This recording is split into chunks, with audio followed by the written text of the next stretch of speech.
जैसे कि आप सभी को अब पता चल चुका होगा कि हमीरपुर बोर्ड अब आपका पेपर नहीं लेगा, HPPSC यानी कि शिमला बोर्ड अब आपका पेपर लेगा। काफ़ी कन्फ्यूजन्स है आप सभी के माइंड में कि क्या सिलेबस चेंज होगा, पैटर्न जो पहले रहता था क्या वही होगा, टॉपिक्स में कोई चेंजेस देखने को मिलेगा या नहीं। देखिए, सिलेबस में किसी तरह से कोई चेंज नहीं है। 200 क्वेश्चंस आपको आएंगे ही आएंगे, ठीक है। और जो JBT के रिगार्डिंग RNP रूल सेट किए गए थे, चाहे आपके सिलेबस, टॉपिक्स, पैटर्न, ठीक है, सेम वैसा ही रहेगा। फ़र्क सिर्फ इतना है कि HPPSC यानी कि शिमला बोर्ड अब आपका पेपर लेगा। कब तक लेगा और कब तक ये पेपर कंडक्ट करवाता रहेगा फ्रेंड्स? ये तब तक आपके पेपर लेगा जब तक न्यू टेस्टिंग एजेंसी कोई बन नहीं जाती है, तब तक अब आपके पेपर शिमला बोर्ड लेगा। Clear friends? अगर आप बेस्ट प्रिपरेशंस करना चाहते हैं एक्सपर्ट्स के अंडर, तो आप HPPSC JBT commission post code 1075 के लिए क्रैश कोर्सेज ज्वाइन कर सकते हैं। वीडियो कोर्स क्लासेस में रहती है और रिकॉर्डिंग क्लास आप अपने मोबाइल में कहीं भी जितनी बार अपने टाइम के अकॉर्डिंग देख सकते हैं। और इतना ही नहीं, आपको एग्ज़ाम से related notes, MCQs, GK, HPPSC based MCQs, previous paper analysis MCQs complete subject के साथ रिपीटेड और स्पेशल एक्सपेक्टेड एडिशंस भी आपको मिलते हैं, जो कि बहुत इंपॉर्टेंट रहेगा इस एग्ज़ाम को क्रैक करने के लिए। और साथ में ये सारे टेस्ट मिलेंगे, क्योंकि जब तक टेस्ट नहीं लगाए तब तक आपने अपने आप को चेक नहीं किया, ठीक है। क्योंकि आपको टेस्ट भी उन स्टूडेंट्स के साथ लगाने जिनके साथ आपका फाइनल एग्ज़ाम होने वाला है, ठीक है। इससे आपको पता चलता है कि आपका रैंक क्या है, ग्राफ क्या है, स्कोर क्या है। क्वेश्चंस है, थंडरस्टॉर्म्स कहाँ से उत्पन्न होते हैं? थंडरस्टॉर्म्स ऑरिजिनेट फ्रॉम, क्या ये निम्बोस्टेटस क्लाउड से उत्पन्न होते हैं, ऑल्टोक्यूमुलस क्लाउड से उत्पन्न होते हैं, स्टेटस क्लाउड से होते हैं, या फिर क्यूमुलम्बस से ये उत्पन्न होते हैं? जल्दी से बताइए। थंडरस्टॉर्म्स की यहाँ पर बात हो रही है। पता होना चाहिए कि थंडरस्टॉर्म्स होते क्या हैं फ्रेंड्स। थंडरस्टॉर्म्स तब बनते हैं जब गर्म नम हवा ठंडी हवा में उठती है। गर्म हवा ठंडी हो जाती है जो नमी का कारण बनती है, जिसे हम क्या कहते हैं? वाटर वेपर भी कहते हैं, ठीक है। वाटर वेपर यानी कि जलबाष्प भी उसको हम कहते हैं। पानी की छोटी बूंदों का निर्माण करती हैं और इस प्रोसेस को हम कंडेंसेशन भी कहते हैं। क्या कहते हैं और इसे हम? क्योंकि ऑप्शंस अगर आप रीड कर रहे हैं, ठीक है, तो अच्छे से रीड किया करें क्योंकि ये इंपॉर्टेंट रहता है सब कुछ, ठीक है। कंडेंसेशन भी कहते हैं, ठीक है। पानी की छोटी बूंदों का निर्माण करती हैं तो इस प्रोसेस को हम कंडेंसेशन भी कहते हैं, ठीक है। तो अब आपको पता चल चुका है कि थंडरस्टॉर्म कब बनते हैं। क्लियर? तो अब बताइए थंडरस्टॉर्म्स कहाँ से उत्पन्न होते हैं जल्दी से फ्रेंड्स। इसका सही आंसर होगा ऑप्शन नंबर डी, यानी कि क्यूमुलम्बस, ठीक है। Option number D is the right answer. चलिए नेक्स्ट देखिए यहाँ पर, jet streams ब्लॉज from. Jet stream कहाँ से चलते हैं? पश्चिम से पूर्व यानी कि वेस्ट टू ईस्ट, पूर्व से पश्चिम ईस्ट टू वेस्ट, उत्तर से दक्षिण नॉर्थ टू साउथ, या फिर दक्षिण से उत्तर south to north. Jet streams की यहाँ पर बात हो रही है फ्रेंड्स। जेट स्ट्रीम्स होते क्या है फ्रेंड्स? जेट स्ट्रीम्स पश्चिम से पूर्व यानी कि वेस्ट टू ईस्ट की ओर चलती हैं, ठीक है। लेकिन फ्लोज अक्सर उत्तर और दक्षिण यानी कि नॉर्थ और साउथ की ओर शिफ्ट हो जाता है। जेट स्ट्रीम्स गर्म और ठंडी हवा के बीच की बाउंड्रीज को फॉलो करती है। क्लियर? तो इसका सही आंसर क्या होगा? वेस्ट टू ईस्ट, ठीक है। जेट स्ट्रीम कहाँ से चलते हैं? वेस्ट टू ईस्ट की तरफ। क्लियर? नेक्स्ट देखिए यहाँ पर, लायंस निम्न का ट्रॉपिकल घास का मैदान है। देखिए, जितने भी ग्रासलैंड क्वेश्चंस होते हैं आपको पता है कि ग्रासलैंड क्वेश्चंस बनते हैं, ज्योग्राफी का मेन पार्ट कहा गया है। और इसलिए कह रहा हूँ कि JBT कमीशन से रिलेटेड जितने भी क्वेश्चंस हैं आप व्हाट्सएप कर लेना, ताकि आपकी बेस्ट यहाँ पर हेल्प हो सके, ठीक है। क्या ये अफ्रीका है, एशिया है, दक्षिण अमेरिका है, या फिर उत्तर अमेरिका है? लायंस निम्न का ट्रॉपिकल घास का मैदान है, कहाँ पे है जी फ्रेंड्स? इसका सही आंसर होगा ऑप्शन नंबर सी, यानी कि दक्षिण अमेरिका में है। क्लियर? साथ साथ में अपने आंसर जरूर आप सभी ने सोचने हैं, ठीक है। नेक्स्ट यहाँ पर, the transition zone between two ecosystem is called. क्या बात यहाँ पर हो रही है कि दो इकोसिस्टम के बीच का जो एरिया है, जो आपका ट्रांजिशन है, जो आपका संक्रांति क्षेत्र है, वो क्या है, क्या वो आपका बायोम है, बायोटाइप है, इकोटोन है या फिर सीयर है? जल्दी से फ्रेंड्स, पहले तो आपको ये पता होना चाहिए कि यहाँ पर बात क्या हो रही है। फ्रेंड्स देखिए, एक इकोटोन जो होता है वो दो बायोम के एक बीच का क्षेत्र होता है। ये वह जगह है जहाँ दो कम्युनिटीज मिलते हैं और इंटीग्रेट होते हैं, ठीक है। ये आपका नैरो और वाइड हो सकता है, ठीक है। तो इसका सही आंसर होगा ecotone. Option number C is the right answer. Next देखिए, यहाँ पर व्हेल का शिकार करने का मुख्य केंद्र कौन सा है? देखिए, अब यहाँ पर क्वेश्चंस क्यों पूछा गया था ये, क्योंकि ये साथ साथ में आपके एसएससी में क्वेश्चंस पूछा गया था जो सेंट्रल लेवल के एग्जाम हुए, ठीक है, उस टाइम पूछा गया था। ये टॉप 10 मैगजीन्स में हाईलाइटेड था, न्यूज़पेपर में हाईलाइटेड था और आपके हमीरपुर बोर्ड ने क्वेश्चंस डाल दिया था। तो क्या एचपीपीएससी भी इस तरह से क्वेश्चंस को वेरीफाई करता है? बिल्कुल करता है, लेकिन उसका तरीका थोड़ा सा अलग होता है पूछने का, ठीक है। इसलिए advance level, modified questions, expected additions, ठीक है, अगर आपने अच्छे से पढ़ने हैं तो व्हाट्सएप कर लेना, क्योंकि यही छोटी छोटी चीज़ें आपको महान बनाएंगी। बताइए इसका सही आंसर 145 का। फ्रेंड्स, इसका सही आंसर होगा फॉकलैंड। व्हेल का शिकार करने का जो एक आपका मुख्य केंद्र है, ठीक है, मेन सेंटर्स है, वो है आपका फॉकलैंड। नेक्स्ट देखिए, जोनल सॉइल्स आर, क्षेत्रीय मृदा क्या है? देखिए, आपने सॉइल से रिलेटेड क्वेश्चंस पढ़े होंगे, सॉइल्स के बारे में अच्छे से नोट्स बना लिए होंगे, पढ़ लिया होगा सब कुछ, लेकिन एग्जामिनर आपसे भी बहुत क्लेवर है, इस तरह का एडवांस लेवल पूछ लिया है। इसको हम कहते हैं मॉडिफाइड। मिट्टी का टॉपिक तो है, सॉइल्स का क्वेश्चन तो है, लेकिन उसका थोड़ा सा लैंग्वेज चेंज है। क्या यहाँ पर बात हो रही है कि आपकी जोनल सॉइल्स होती हैं वो क्या है? फ्रेंड्स, आपको पता है कि विश्व स्तर पर मिट्टी को 3 भागों में यहाँ पर बांटा गया है। कितने भागों में? 3 भागों में। कौन कौन सी है? एक आपकी जोनल सॉइल हो गया, ठीक है, जोनल सॉइल्स को हम कहते हैं कटिबंधीय मिट्टी, ठीक है।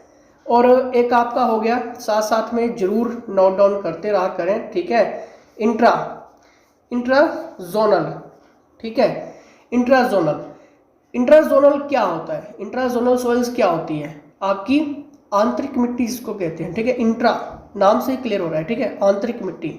और एक आपकी होती है एजोनल सॉइल, ठीक है, एक आपकी होती है एजोनल सॉइल। एजोनल सॉइल का मतलब होता है अपार्शिक मिट्टी, ठीक है। तो विश्व स्तर पर, ठीक है, कितनी भागों में मिट्टी को डिवाइड किया गया है, विभक्त किया गया है? 3 टाइप में, जोनल सॉइल, ठीक है, इंट्राजोनल सॉइल और एजोनल सॉइल, ठीक है। तो बताइए इसका सही आंसर क्या होगा? तो zonal soils are worldwide, ठीक है, ये पूरे विश्व में है। अब देखिए, भारत की मिट्टियों का टॉपिक भी आता है, ठीक है, लेटराइट मिट्टी से पूछ लेता है, लेटराइट मिट्टी में कौन कौन सी फसल होती है, किस लिए होती है, इसमें क्या पाया जाता है, क्या नहीं पाया जाता है। काली मिट्टी के बारे में पूछ लेगा, ठीक है, लाल मिट्टी के बारे में पूछ लेगा, दोमट मिट्टी, चिकनी मिट्टी, ठीक है, रेगुर मिट्टी, ठीक है, तो ये सारी चीज़ें पूछेगा, जलोढ़ मिट्टी, ये तो आपको पढ़ने ही पढ़ने के, ठीक है। चलिए नेक्स्ट यहाँ पर देखिए, विश्व का सबसे बड़ा कॉफ़ी का उत्पादक। देखिए, जब भी हम वर्ल्ड लार्जेस्ट प्रोड्यूसर की बात करते हैं, ठीक है, तो यहाँ से एक क्वेश्चन तो होता है और एचपीपीएससी भी क्वेश्चंस पूछेगा और इसको हम कहते हैं इंडेक्सेस क्वेश्चंस, ठीक है। ये आप चीज़ें छोड़ नहीं सकते हैं, स्किप नहीं कर सकते हैं। विश्व का सबसे बड़ा कॉफ़ी का उत्पादक है अर्जेंटीना, पेरू, भारत या फिर ब्राज़ील? जल्द से बताइए फ्रेंड्स, इसका सही आंसर होगा ऑप्शन नंबर डी, यानी कि आपका ब्राज़ील। क्लियर? नेक्स्ट यहाँ पर देखिए, यहाँ पर बात हो रही है नीलोंग वैली किस राज्य में स्थित है? नीलोंग वैली की यहाँ पर बात हो रही है, हिमाचल प्रदेश, सिक्किम, जम्मू कश्मीर या फिर उत्तरांचल यानी कि उत्तराखंड? बताइए, नीलोंग वैली की बात हुई है, इसका सही आंसर होगा ऑप्शन नंबर डी, यानी कि उत्तराखंड में आपकी नीलोंग वैली। क्लियर? नेक्स्ट यहाँ पर ध्वनि की प्रबलता आधारित है, यानी कि the loudness of sound depends upon, क्या ये वेलोसिटी पे है, पिच पे है, एम्पलीट्यूड पे है या फिर वेवलेंथ पे है? बताइए। देखिए, सिंपल सी बात है, जो लाउडनेस ऑफ साउंड्स है ये किसके ऊपर डिपेंड करता है? ये आपका डिपेंड करता है एम्पलीट्यूड पे, ठीक है, option number C is the right answer. Next देखिए, the sky is blue because of, देखिए बहुत बार क्वेश्चन बनता है, 6th स्टैंडर्ड से ये इस टाइप के क्वेश्चन शुरू हो जाते हैं, ठीक है। आकाश नीला है, इसका कारण क्या है? रिफ्लेक्शन है, स्कैटरिंग है, रिफ्रैक्शन है या फिर डिस्पर्शन है? जल्दी से बताइए इसका सही आंसर, जल्दी से बताइए। इसका सही आंसर होगा ऑप्शन नंबर बी, यानी कि स्कैटरिंग की वजह से आकाश नीला हमें दिखता है, ठीक है, परिकरण, ठीक है। नेक्स्ट यहाँ पर देखिए, विटामिन सी क्या है? क्या ये अल्कोहल है, अमाइड है, एमीन है या फिर लैक्टोन है? जल्दी से, विटामिन सी की बात हो रही है। और विटामिन सी हो गया, बी हो गया, के हो गया, ई हो गया, डी हो गया, ठीक है, आपको आएंगे आएंगे। और बी के सभी पार्ट्स भी आपको पढ़ने हैं। डिजीज पढ़ना है, कौन सी कमी के कारण कौन सा डिजीज है, विटामिन का कौन कौन से जो सोर्सेज है वो काफ़ी अच्छे हैं, ये सब कुछ आपको पढ़ के जाना ही पड़ेगा, ठीक है। इसका बताइए सही आंसर क्या होगा? इसका सही आंसर क्या होगा जल्दी से फ्रेंड्स? इसका सही आंसर होगा ऑप्शन नंबर डी यानी कि लैक्टोन। क्लियर? विटामिन सी क्या है? लैक्टोन। नेक्स्ट देखिए यहाँ पर, काला अजहर किसके द्वारा प्रसारित होता है? Kala Azhar is transmitted by, जल्द से बताइए जल्दी से। देखिए काला अजहर की जब भी बात होती है, kala azar female phlebotomine sand fly के काटने से होता है। किसके काटने से? फीमेल फ्लेबोटोमाइन सेंट फ्लाई के काटने से होता है, ठीक है। तो इसका सही आंसर होगा option number B. Clear? Next यहाँ से देखिए जो भी क्वेश्चंस थे 153 से लेकर 158 तक यहाँ पे स्किप किए गए हैं। इसका कारण ये है कि उस टाइम करंट अफेयर्स के क्वेश्चंस थे जो कि अब आपके लिए इंपॉर्टेंट नहीं है, नेचुरल सी बात है, ठीक है। तो अगर आपने करंट अफेयर्स भी अच्छे से पढ़ना है, ठीक है, हर मंथ का आपको मिलता है और सारी चीज़ों को हम एनालाइज करके करंट अफेयर्स बनाते हैं। डेमो देखना होगा तो व्हाट्सएप कर लेना। नेक्स्ट यहाँ पर, निम्न टेरिटोरियल क्षेत्र में से कौन सा अल्पाइन क्षेत्र के नाम से जाना जाता है? Very important, territorial zones is also known as alpine zone. क्या ये शिवालिक हिल्स हैं, धौलाधार रेंज है, मिड माउंटेन्स हैं या फिर ग्रेटर हिमालय है? निम्न टेरिटोरियल क्षेत्र में से कौन सा अल्पाइन क्षेत्र के नाम से जाना जाता है? जल्दी से बताइए। देखिए ग्रेटर हिमालयाज को हम कहते हैं, ठीक है, अल्पाइन क्षेत्र के नाम से इसको जाना जाता है, ठीक है। नेक्स्ट यहाँ पर देखिए, गिरी गंगा किसकी सहायक नदी है? देखिए जितनी भी ट्रिब्यूटरीज क्वेश्चंस है रिवर्स की, हिमाचल प्रदेश तो आपको पढ़ना ही पड़ेगा नो डाउट, और एचपीपीएससी तो वैसे भी डालता है हिमाचल प्रदेश। यमुना, सतलुज, ब्यास या फिर चिनाब? जल्दी से, गिरी गंगा किसकी सहायक नदी है?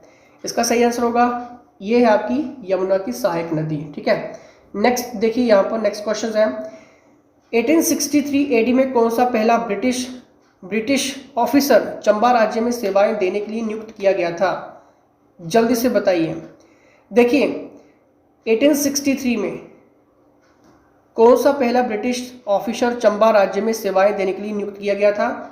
और उसका नाम था ब्लेयर रेड, ठीक है फ्रेंड्स, ब्लेयर रेड को, ठीक है, ब्लेयर रेड को नियुक्त किया गया था यहाँ पे चंबा में, ठीक है, ब्रिटिश ऑफिसर था ये उस टाइम 1863 में।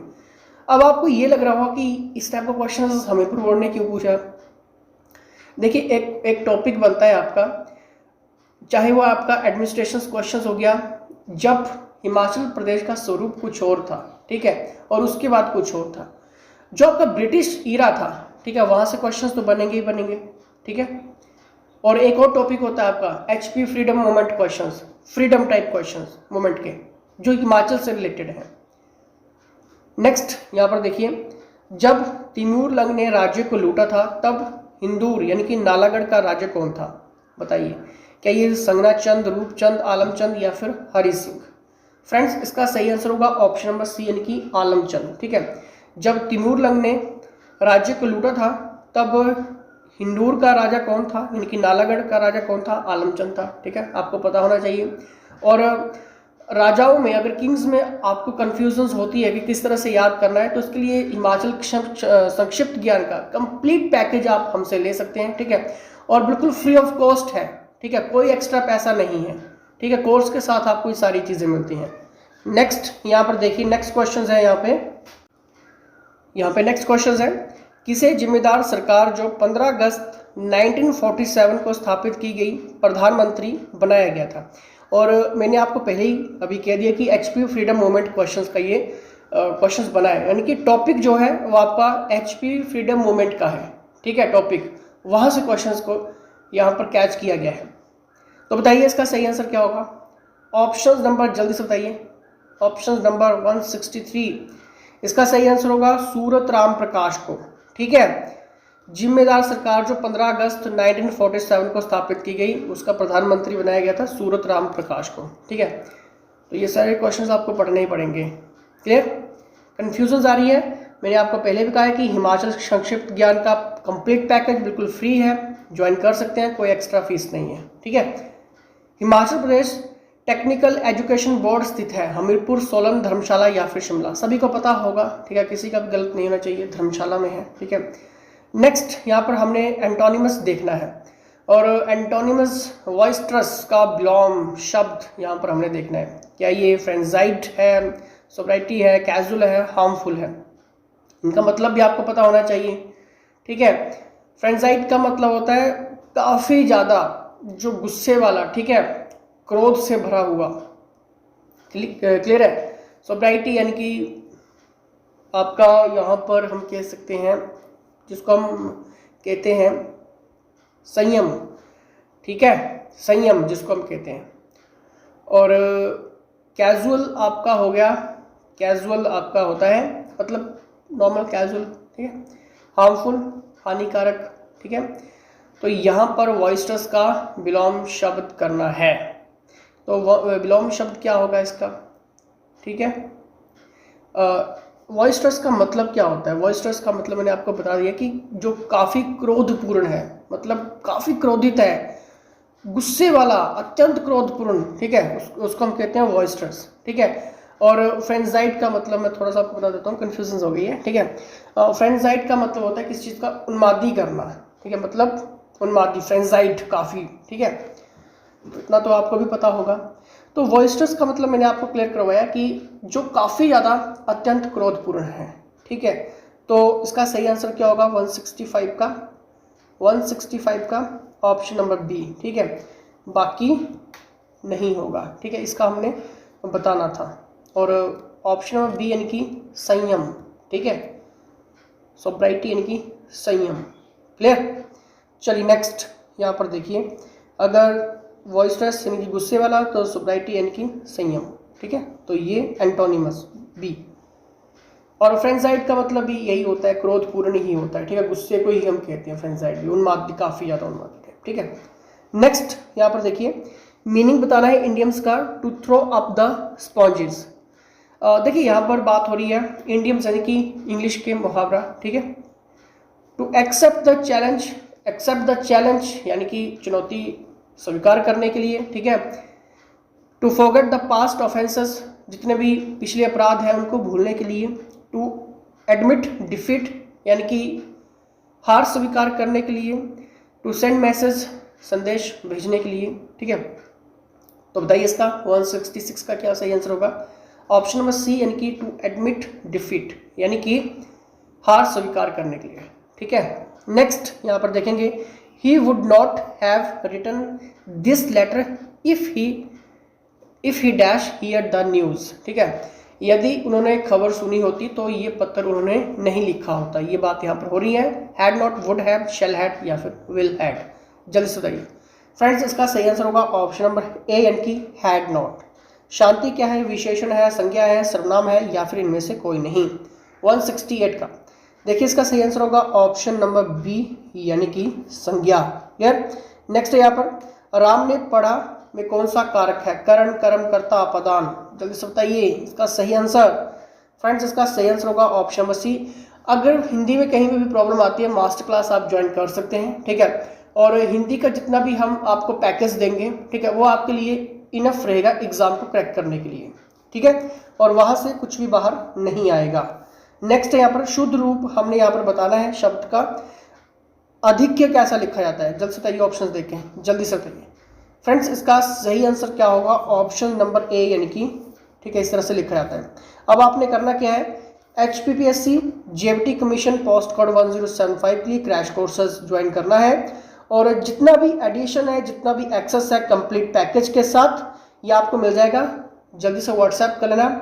आपको मैं यहाँ पर बोल सकता हूँ, चैलेंज कर सकता हूँ, प्रॉमिस कर सकता हूँ कि छूटेगा कुछ नहीं, क्योंकि हम आपको इतना प्रिपेयर कर देंगे टेस्ट ले लेके, नोट्स में, ठीक है, वीडियो कोर्स में, फिर आपको कहीं और जाने की ज़रूरत नहीं होगी।